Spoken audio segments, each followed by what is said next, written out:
Assalamualaikum warahmatullahi wabarakatuh. Waalaikumsalam warahmatullahi wabarakatuh. Terima kasih teman-teman sudah mau datang pada malam hari ini untuk diskusi kecil kita pada malam hari ini. Yang mana terlebih dahulu saya akan memperkenalkan diri. Perkenalkan, nama saya Nelora Diana Hamid. Saya dari Universitas Jember, jurusan Ilmu Kesejahteraan Sosial angkatan tahun 2018. Dan di sini saya sebagai fasilitator atau pekerja sosial, saya memainkan peran sebagai pekerja sosial di sini. Mungkin lebih bisa memudah memahaminya, saya berperan sebagai fasilitator. Yang mungkin terlebih dahulu sebelum kita masuk kepada diskusi nih, mungkin kita bisa memperkenalkan diri dulu. Perkenalkan, nama saya Hafizah Fasadila, panggilan JJ. Ya baik, perkenalkan nama saya Felix Rada Pandiangan, biasa dipanggil Felix. Nama saya Nursalila Feni, biasa dipanggil Hai. Perkenalkan, nama saya Fani Rahmasari, biasa dipanggil Fani. Oke, sebelumnya makasih nih sama teman-teman yang udah memperkenalkan dirinya.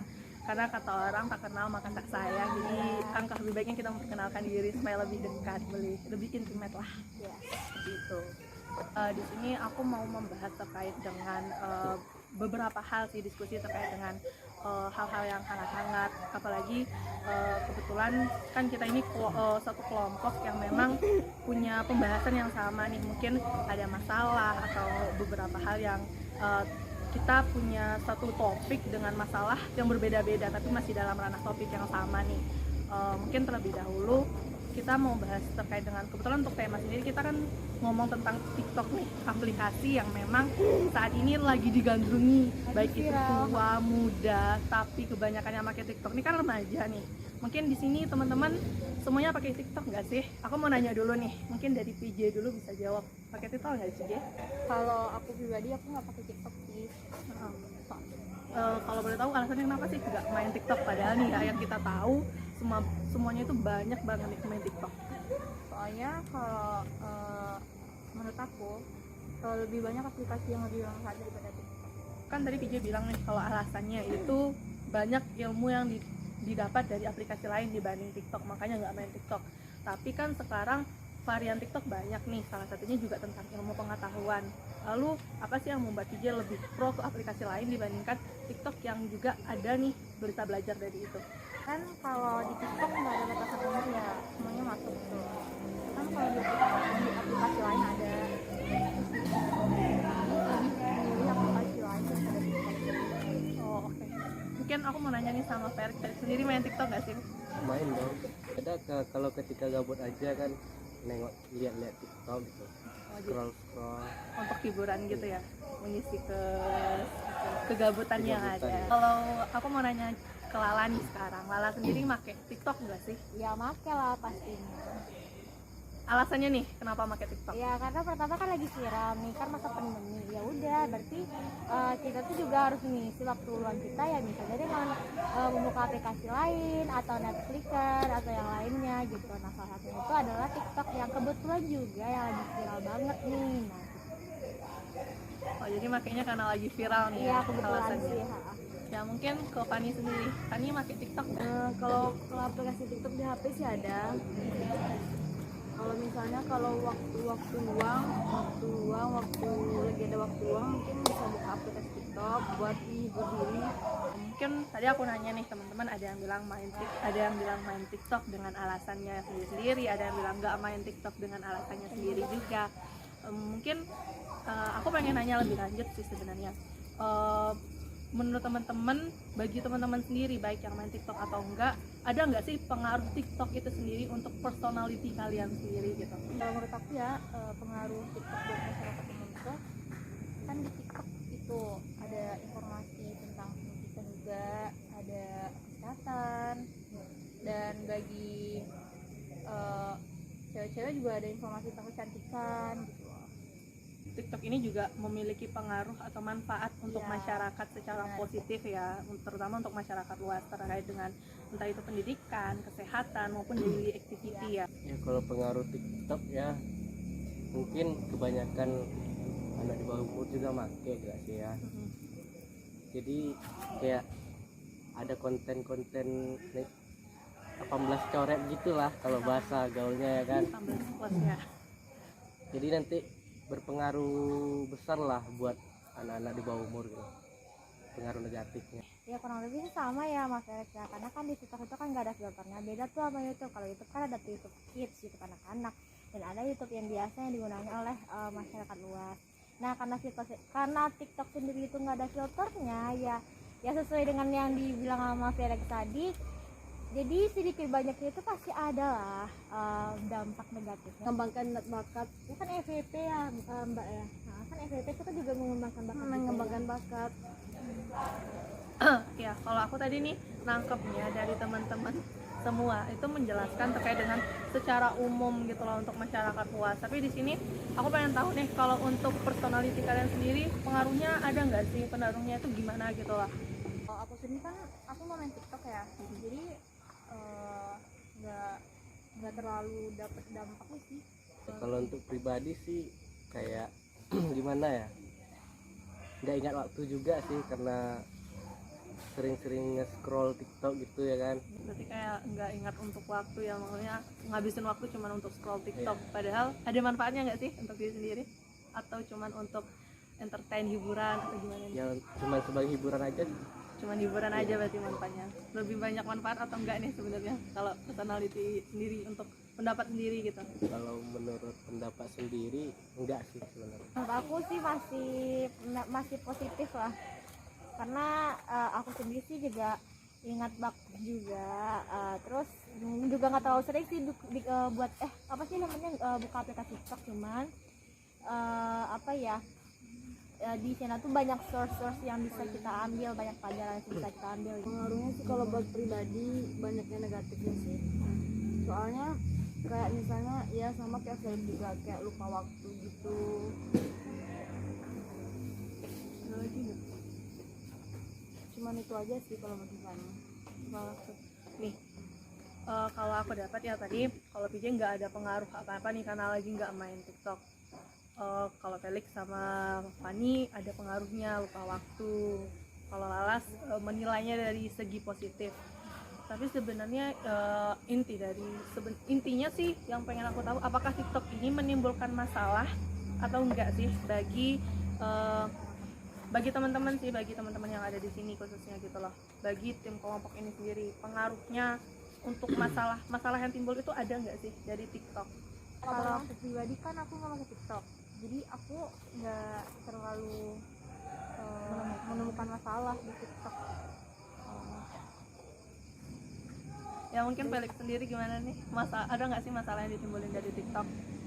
Kalau masalah sih ada ya, kayak konten-konten gitu yang 18 coret gitu ya, yang negatif sering muncul di FYP kan, yang orang ya mohon maaf kata nih yang ngumbar-ngumbar auratnya gitu, mohon maaf kata nih. Berarti apa ya, tidak sesuai dengan nilai dan norma yang ada di masyarakat. Berarti aku nangkepnya gitu sih, karena tidak ada batasannya di TikTok. Kalau Lala sendiri gimana sih? Lebih ke cyberbullying sih, soalnya kan di TikTok juga aplikasi umum, jadi ya kejahatan itu banyak, dan semua orang itu bebas buat ngehujat siapapun, termasuk di antara kita. Cyberbullying ya. Yes. Kalau Fani gimana nih? Kalau menurut pandangan Fani masalah yang dihadapin Yang masalah yang timbul gara-gara ada TikTok. kan TikTok itu kan gampang diakses sama siapapun pasti bisa lah akses TikTok kan. Dari TikTok tuh jadi orang nggak bisa menangkap berita itu sebenarnya berita itu hoax apa enggak. Dan mungkin Fani secara sadar ataupun tidak sadar juga terpengaruh dengan berita hoax sendiri. Berarti itu juga menjadi suatu masalah ya, karena kita tidak bisa memilah terkait dengan berita ya. Berarti cukup mempengaruhi bagaimana pola pikir kita terkait dengan informasi dari TikTok. Oke, mungkin nih aku kan udah dengar dari teman-teman ada yang bermasalah terkait dengan TikTok, ada masalah-masalah nih yang ditimbulin dari TikTok, baik itu 18 coret tadi katanya, ada terkait dengan cyberbullying di TikTok, terus dengan berita-berita hoax, karena kan berita hoax juga bisa menimbulkan masalah baru bagi lingkungan sekitar gitu ya. Mungkin dari teman-teman sharing ini, ada nggak sih solusi yang bisa diberikan terkait dengan bagaimana meminimalisir masalah ini gitu loh, karena kan kalau kita ngomong untuk menghilangkan masalah nggak akan bisa secepat itu kan, apalagi kita berbicara terkait dengan dunia maya yang memang segala sesuatunya bisa diakses, segala sesuatunya bisa dibilang apa ya, nggak ada batasan lah kita dalam terkait dengan medsos gitu loh. Lalu untuk solusi nih enaknya gimana gitu loh? Kalau aku malah ke TikTok ya, jadi solusinya cuma ini sih, kita tuh lebih bisa menyaring, lebih pinter buat nyaring informasi yang keluar di TikTok. Mungkin proses nyaringnya itu tahu nggak sih gimana gitu, karena kan tadi kata teman-teman bahwasanya TikTok tuh nggak ada batasan gitu lah, apapun bisa muncul di sana gitu.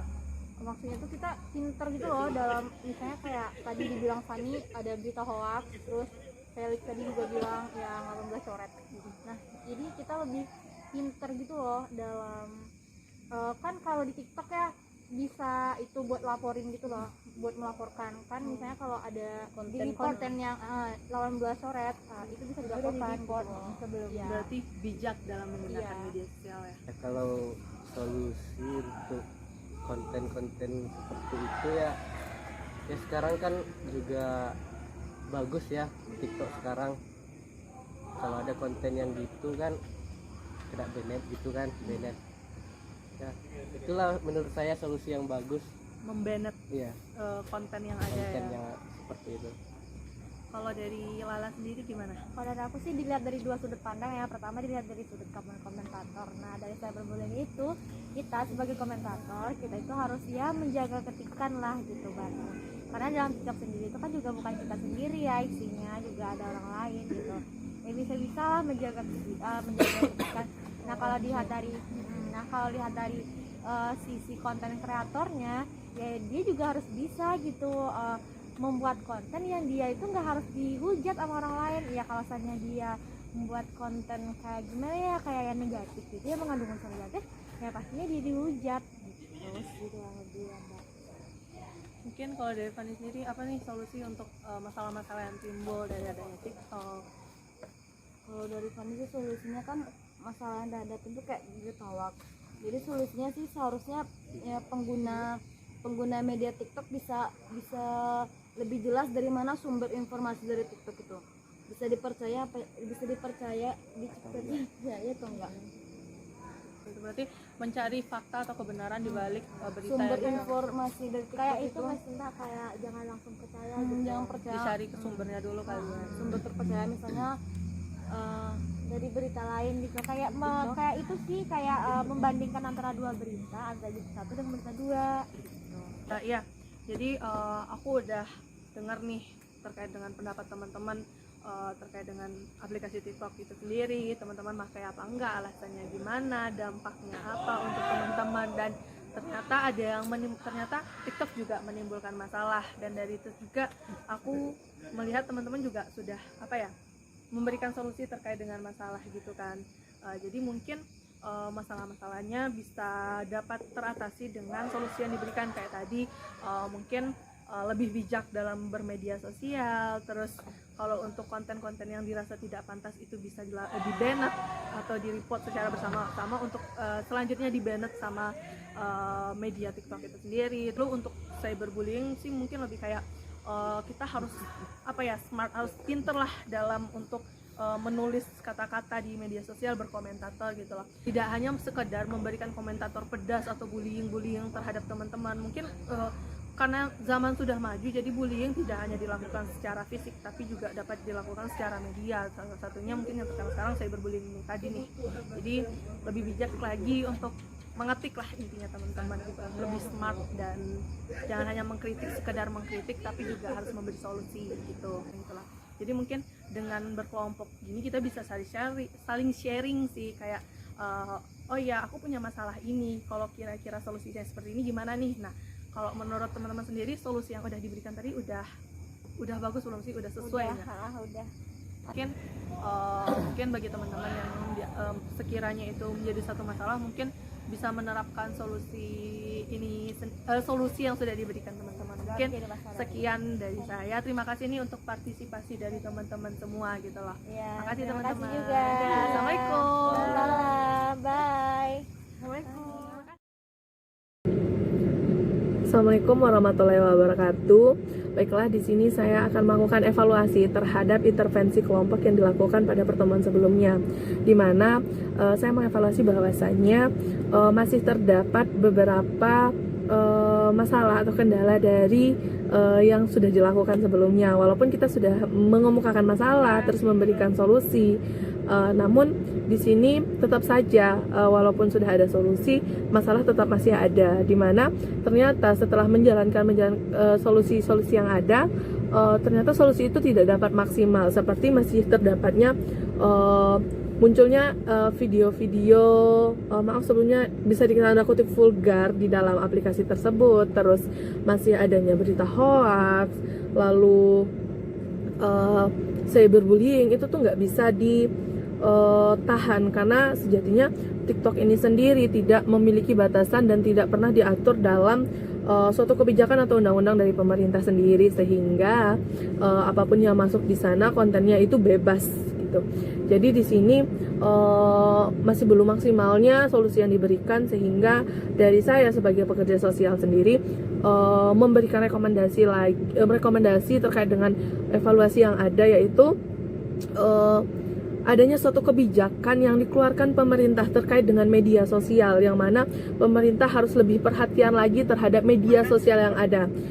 Di sini mungkin salah satunya saya ambil contoh dari masalah kemarin, adanya cyberbullying di TikTok itu sendiri. Mungkin secara konteksnya pemerintah sudah ada undang-undang ITE, tapi undang-undang ITE seringkali tidak berjalan sesuai dengan kaprahnya gitu loh, karena beberapa kali kita lihat kasus terkait dengan undang-undang ITE itu ada yang masuk akal, ada yang nggak masuk akal, sehingga pemerintah benar-benar harus fokus nih terkait dengan seharusnya undang-undang atau kebijakan terkait dengan ITE itu digunakan pada saat yang seperti apa. Seperti salah satunya dengan cyberbullying ini tadi, adanya cyberbullying, harusnya kebijakan masuk di sana, undang-undang harus masuk di sana dalam membantu untuk memberikan bantuan kepada memang teman-teman yang dibutuhkan, sehingga kebijakan bukan hanya sekedar formalitas yang dibuat oleh pemerintah, tapi juga memberikan bantuan atau manfaat untuk masyarakat seperti itu. Lalu selanjutnya ada terkait dengan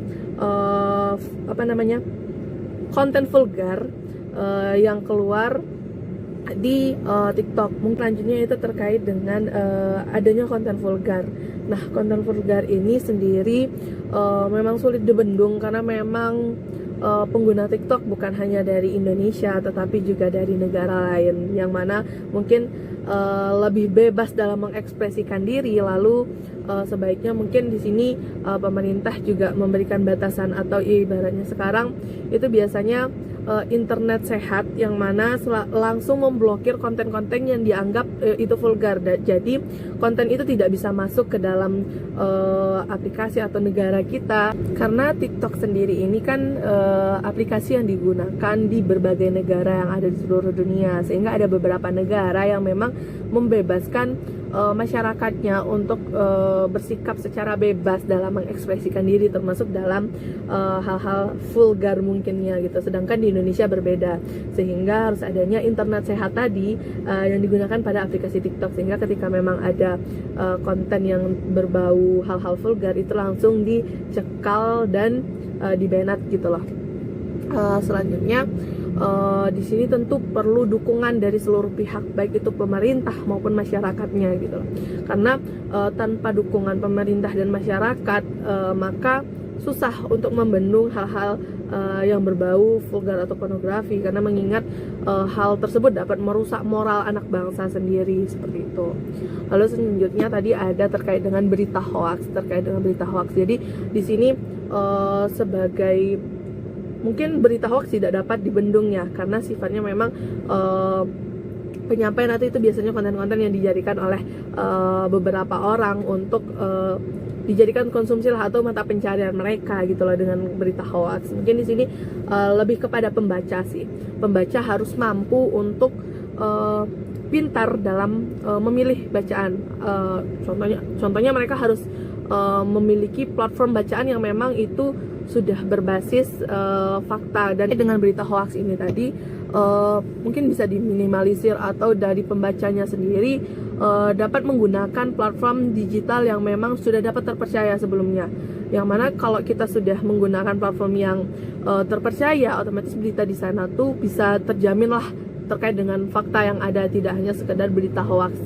Mungkin salah satu platform digital yang dapat kita gunakan yang terjamin kepercayaannya, contohnya ada Liputan 6, Kompas TV, dan masih ada beberapa banyak sebenarnya terkait dengan platform digital yang memang memuat berita-berita berdasarkan fakta, bukan hanya imajinasi atau fantasi dari sang penulis. Dan biasanya di situ juga ada sumber nih terkait dengan dari mana sih berita ini, sehingga dari situ kita bisa lebih terjamin terkait dengan keabsahan atau keaslian berita. Tidak hanya kalau berita di TikTok kan kita nggak tahu nih sumbernya dari mana, hanya mereka menulis kata-kata aja, dan kadang kita sebagai masyarakat, mungkin masyarakat awam banyak yang langsung percaya terus langsung share sana sini, sehingga yang awalnya itu tadi hanya di platform TikTok itu bisa pindah lagi ke media sosial lainnya seperti Instagram, WA, WeChat, dan lain sebagainya gitu.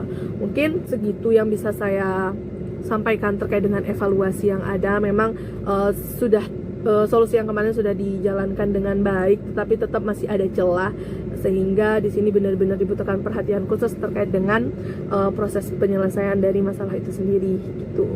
Mungkin sekian dari saya, terima kasih. Wabillahi taufiq wal hidayah. Assalamualaikum warahmatullahi wabarakatuh.